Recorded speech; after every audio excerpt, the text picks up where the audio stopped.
It's all but confirmed that Ryan Browne will be Purdue's starter in 2026, but it begs the question, can he start to win Big Ten games for the Boilermakers?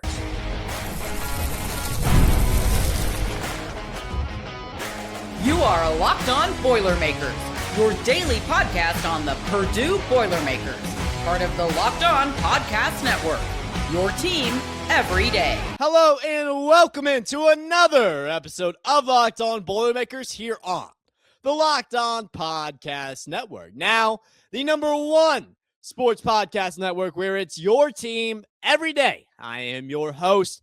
I am Nick Arvin. I talk Boilermakers every single day here on the Locked On Podcast Network, the only daily Purdue show out there. Also write about Purdue for Purdue 24/7.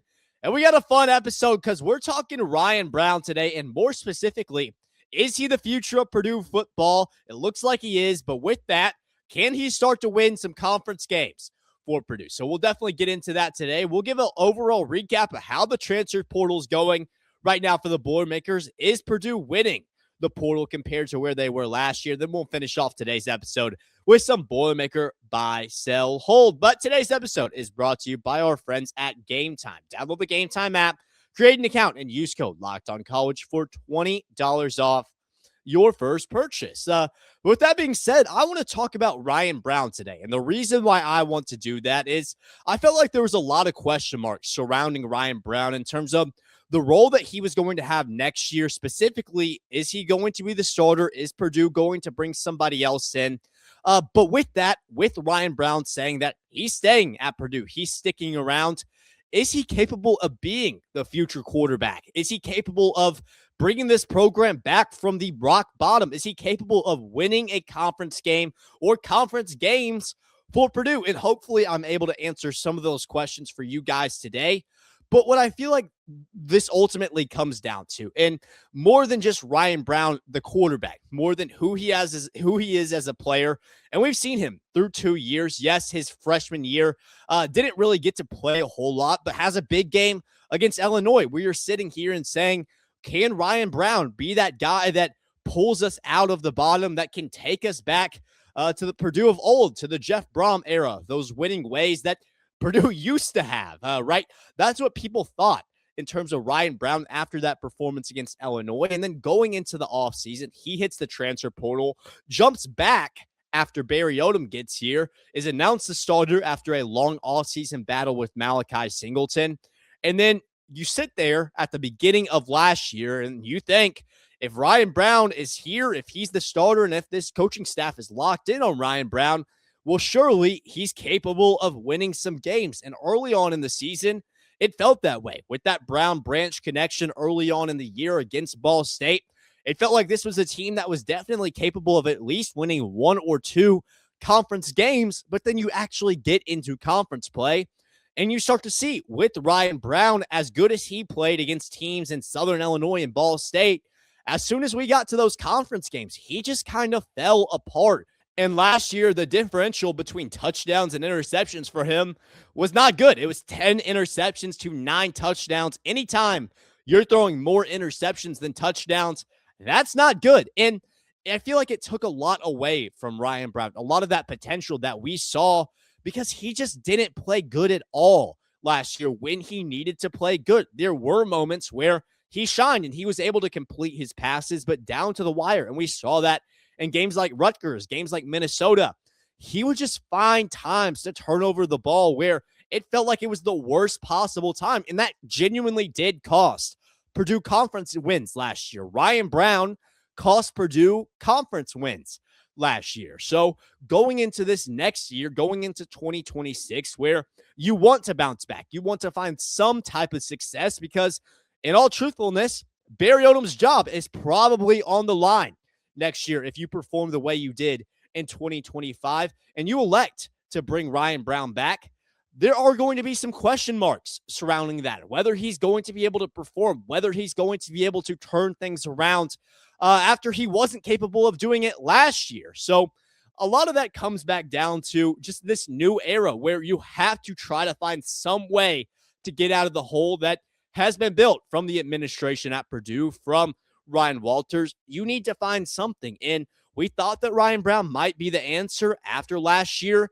I feel like the consensus is no, it's not. But Barry Odom elects to bring Ryan Browne back. Ryan Browne elects to come back. And that leaves us saying, what is the expectation for Ryan Browne this year in 2026?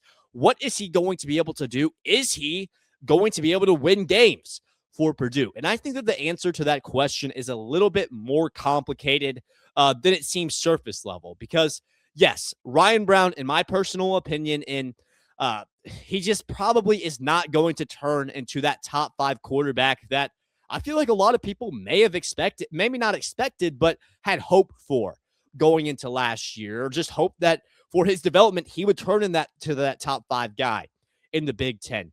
I no longer view him as that, but what I do view Ryan Browne as is a guy that, especially in terms of this portal, if you're able to keep him back, save some of that NIL money, it allows you to build a more complete roster around him, because once you have your quarterback, it allows you to do a lot more in terms of the straight roster development, roster building, to put a team on the field. And that's what Purdue really needs right now more than anything, is just to put a complete team on the field, because they haven't had that. And whether you have Ryan Browne or whether you're able to bring someone in that's better than Ryan Browne, I don't think that has more of an impact, no matter how important that quarterback position is, compared to actually filling out this roster. So that's something that I believe bringing Ryan Browne back really does help you with, is having more assets to be able to rebuild this roster, because Purdue, they're not going to have as much assets as other teams in the Big Ten.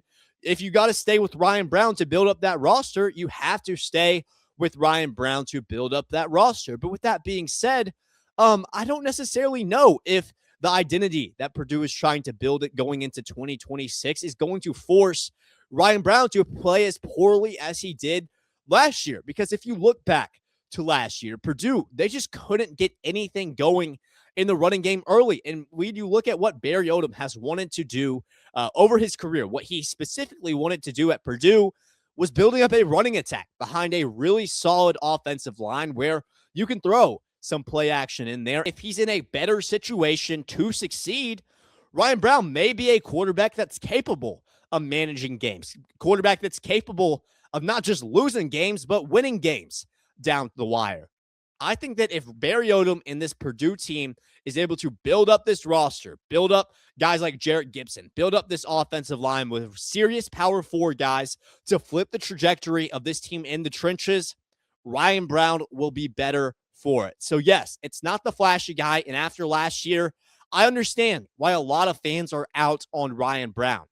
But I just want to tell you guys that as bad as he was last year, it really does give Purdue a lot of flexibility in terms of building up that roster and getting better pieces around him.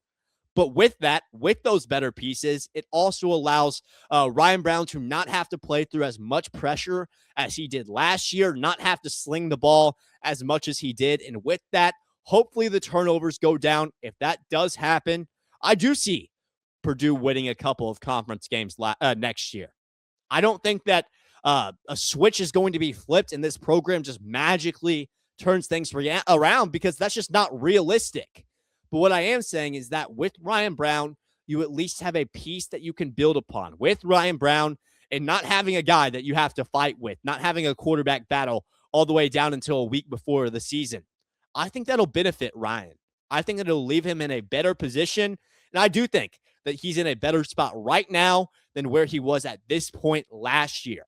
So with that being said, yes, Ryan Browne, not the perfect quarterback. Yes, Ryan Browne hasn't shown on a consistent basis that he's capable of being the future.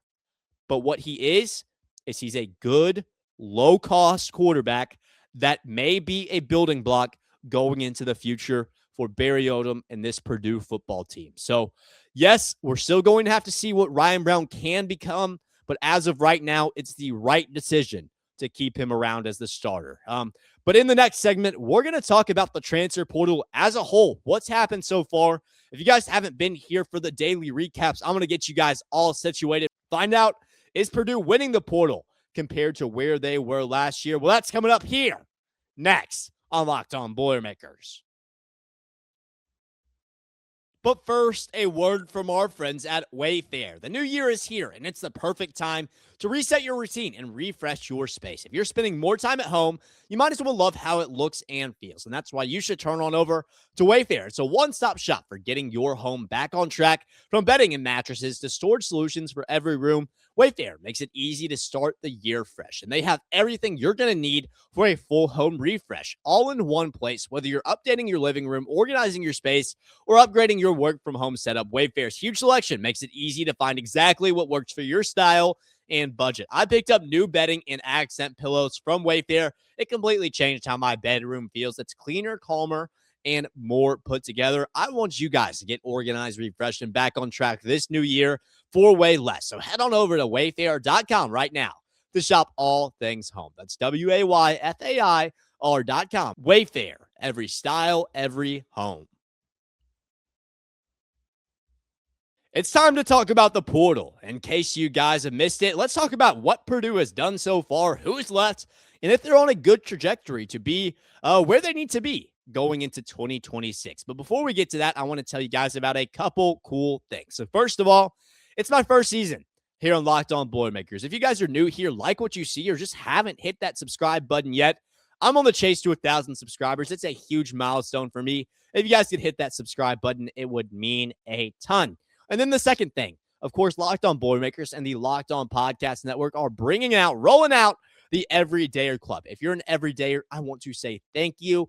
You make this show go, and we got something for you, because for just $5 a month, $50 a year, we're bringing you guys that ad-free Locked On Boilermakers content. But not just that, you also get access to the exclusive Discord chat where we'll have that March Madness bracket pool as soon as that time rolls around. So make sure you get in that.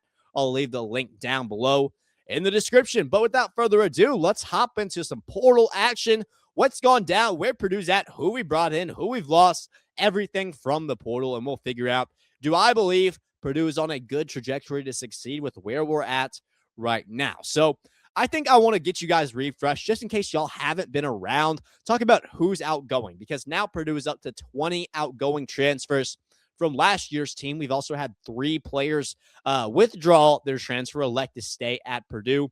So BJ Mays, linebacker, Sanders Ellis, linebacker. Those are 2 guys that, especially for Sanders Ellis, I thought could have been pretty good, but now they are transferring. Both of those guys don't have homes yet. Rico Walker, big tight end for us. He's going to be a 4-star transfer. He's gone now, which leaves Purdue searching for a tight end. They picked one up yesterday, who we'll get to, but Rico Walker is gone. Braden Joyner, who is going to be our starting center, is gone to Florida State now. Richard Toney Jr. out of the secondary is a piece who is still looking for a home in the transfer portal. Nitro Tuggle, who was our leading pass catcher last year, gone now to South Carolina. Alex Sanford, linebacker, gone. No home yet for him. Marcus Moore Jr. is gone to Miami of Ohio. He was a defensive lineman. D'Amico Kennedy, who I thought was a really special piece on the defensive line, has gone to join Jeff Browne over at Louisville. Jimmy Johnson, gone in the portal. Interior lineman, no home for him yet. Jerron Thomas, running back, gone now to Minnesota. Hank Purvis, a big piece on that offensive line, gone now to South Carolina. Justin Schmidt, gone to Pitt. Carson Dean, linebacker, not have a home yet. Armand Branch, who we thought was going to be special on the show, now at USF, rather. Jamarian Harkless, another big piece of that defensive line, is gone now to Kentucky. Malachi Singleton, obviously the backup quarterback, gone now to Appalachian State. Sterling Smith, Jaheim Merriweather, and Tyrell Green all do not have a home, and they finish off the outgoing transfers for Purdue. The 3 withdrawn transfers that I do want to mention: Winston Berglund, linebacker, will be a very good piece for that defense next year, alongside Damon Marable and Smiley Bradford in that secondary, who also say they are sticking in West Lafayette in 2026. So what you guys can kind of see in terms of these outgoing transfers is that there are a lot of people that played big roles last year for Purdue that got serious snaps that were very important parts of what the identity was of last year's team, no matter how bad they were. Well, they're gone now. So there was a lot to address in this portal for Barry Odom. And going into the portal, especially when I saw all the guys that were leaving, I was a little bit concerned about, was Barry Odom going to be able to rebuild this team back to where it needs to be? And especially, is he going to be able to build up a competitive football team in this portal? And So far, I've quite frankly just been a little bit surprised with the quality of transfer that Barry Odom has brought in, because I didn't think that Purdue would necessarily be the location guys would want to go, but we've seen a mixture of guys at the group of 5 level that have really shown out, have gone to Purdue to make it up to the Power 4 level. Alongside that, guys at high programs in the Power 4 that just weren't getting the snaps they wanted to get, that weren't seeing the field as much as they wanted. They've also gone to Purdue. So Barry Odom has done a great job at bringing in a mixture of guys in the transfer portal that I think are going to be really good. It's a lot of intentionality in terms of rebuilding this team. So let's get into the guys that Purdue has picked up. We'll go one by one here. Don Saunders. This is a guy that I really like out of Utah. Cornerback, 3-star transfer, 6'4", 195 pounds. And 6'4" is pretty tall for a corner. This is going to be a guy that can go up and stop these big jumping wide receivers. I think Don Saunders is going to be a big piece in that secondary that Barry Odom was able to bring in. So I like that, alongside Kurt Neal from Illinois on that defensive line, replacing a Jamarion Harkless, replacing a D'Amico Kennedy who hit that portal. I like Kurt Neal as well, but that's not the only guy that Purdue is able to bring in from Illinois. They also bring in JoJo Hayden, who's going to be an 8.7 ranking, 3-star transfer out of Illinois. A really solid linebacker pickup, in the ability to bring over 2 guys in conference. Illinois just a state over. I was really impressed that Barry was able to do that, and I think that these are going to be 2 guys that could definitely be starters for Purdue going into next year. So picking up 2 Illini, that was a good decision and a good pickup for Barry Odom. And alongside another Big Ten secondary piece, this guy's going to be Jaden Mangham. And Jaden is a ball hawk out of Michigan. Didn't see the field as much as he wanted to for the Wolverines, but still played a couple games over there in Ann Arbor. I think Jaden Mangham is definitely going to be a starter for Purdue, and one of my favorite pickups in all of this portal. A guy that can really change the trajectory of a secondary, in my opinion, especially at Purdue, if given the chances. We saw last year that secondary was just really, really bad. I think Jaden Mangham is a very big piece in terms of trying to secure a better defensive core going into next year. So keep an eye on Jaden Mangham. Dylan Drennan, a punter out of Buffalo. We don't need to get too much into that. Wisdom Sims, another great defensive lineman brought in from NC Central, did a lot of great things for them last year. This is a guy that he played good at NC Central, just wants to move up to the Power 4 level. He gets his chance at Purdue, will likely fight for his chance to be a part of that defensive line and really play a big impact going into 2026. Another linebacker that I love that Purdue was able to bring in was Anthony Specca from Penn State. And there was a lot of different linebackers out of Penn State that were transferring back and forth. I had my eyes on a couple, but Anthony Specca was the one that Purdue was able to get. He played a few games last year for Penn State. I think Anthony Specca will be really solid. And then let's talk about this offensive line for a second, because Barry Odom has really rebuilt this line with Hank Purvis, with Brady Joyner leaving. He brings in Boaz Stanley out of South Carolina, but that's not it. And now this is a real Power 4, 6'4" interior lineman, can plug in at the guard spot. Well, that's not it, because he brings 2 guys over from USC as well, and Mekhi Bonalos alongside Mekhi Sinai from USC. 2 guys that they still have eligibility left, played a few games. Sinai started 5 games last year for USC, but just trying to find their role. And at Purdue, we now have 3 really solid Power 4 starters going into next year on that line, bringing back Joey Tenona as well on that offensive line. And this may be the best part of this team next year, is the offensive line behind the running attack, because Antonio Harris elects to come back to Purdue alongside Fame Ajabo from Minnesota. And the one I'm really excited about being Texas running back Jerrick Gibson. Now, if Purdue is able to bring in an offensive line the way that they've done, if they're able to mesh together behind 3 really talented running backs, I think that's an identity you can build in 2026 and allow, like I said earlier in the show, for Ryan Browne to have less pressure on himself, for him to be able to make those throws and not have to worry about turning the ball over at the rate that he did last year, because you already have that running game going. So that's something I have really been impressed with. And then the final piece I want to tell you guys about is that tight end that we're able to bring in after Rico Walker leaves, and it's Kylan Fox out of UCF. And now Kylan Fox, he only caught about 100 yards worth of passes last year. So as a pass catcher, we don't really know what his upside is going to be as of right now. But let me tell you right now, at 6'4", 235 pounds, that frame and his blocking ability is going to set up really well for that rushing attack that we've been talking about. I think Kylan Fox as a blocker is extremely underrated and a piece that not a lot of people are talking about, but should, in terms of what Purdue is going to want to do next year, trying to build up that running game. I think that Barry Odom has done a great job. I hope you guys like the pieces that Odom has brought in. And overall, my takeaway is that if Barry is able to continue to bring in a few more guys before this portal closes, able to continue to build up some pieces, we still need some pass catchers.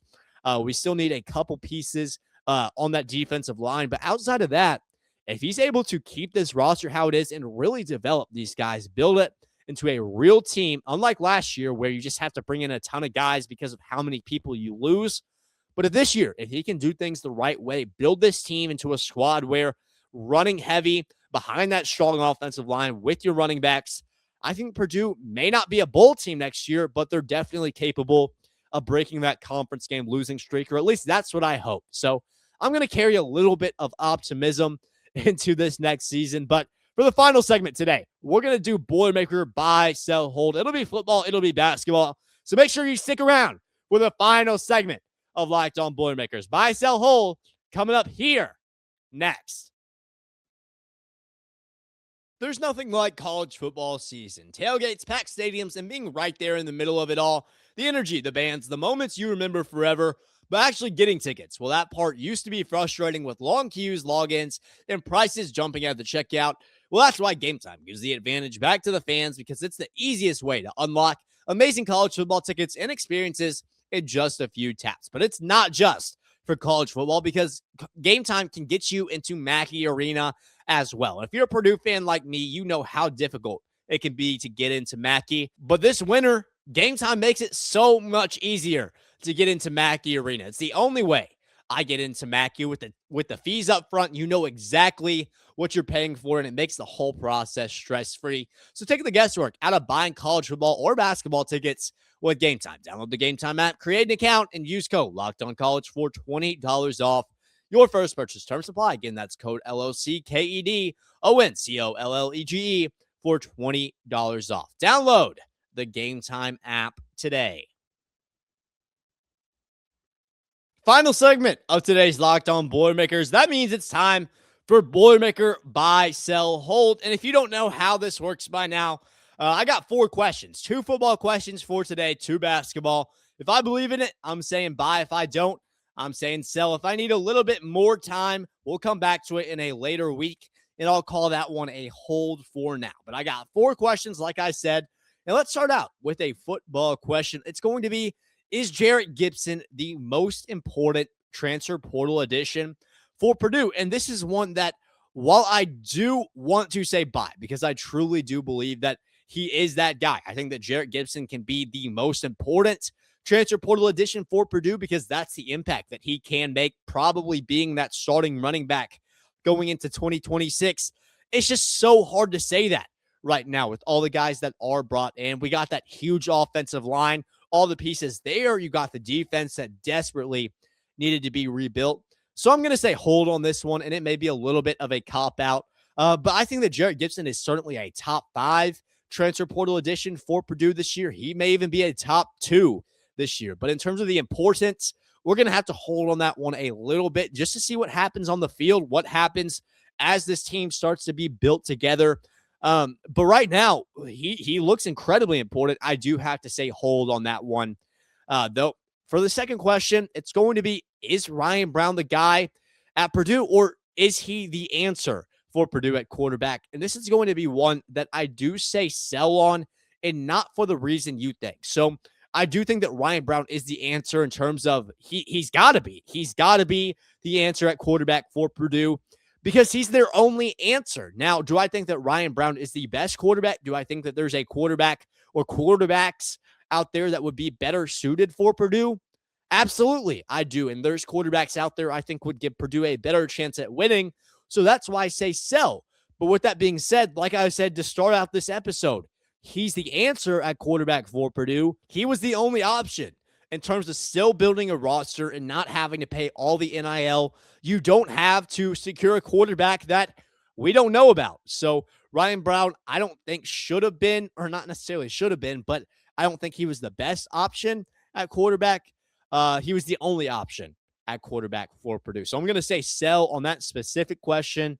Like I said, Ryan Browne, he is the answer for Purdue. And then in terms of basketball, the questions I have, and this one's a bit of an interesting one, but I did see it over the weekend, is will Daniel Jacobsen be a first-round pick in next year's NBA draft? Because there have been some people projecting Jacobsen to be that first-round guy, and you can kind of see it when he's a 7'4" guy, can shoot the ball. A lot of that does translate to the NBA level. So I understand people scouting him. But with that being said, I just don't see Jacobsen entering the draft this year for a couple of reasons. Number one, that's just not the Purdue way. You bring him in because you kind of expect Daniel to be that center of the future, and not even having that opportunity yet. Next year with Clough gone, Jacobsen, in all likelihood, does slot in to be that starting center going into the future for Purdue. So I think that's at least interesting for him, and I don't see why he would go to the NBA quite yet.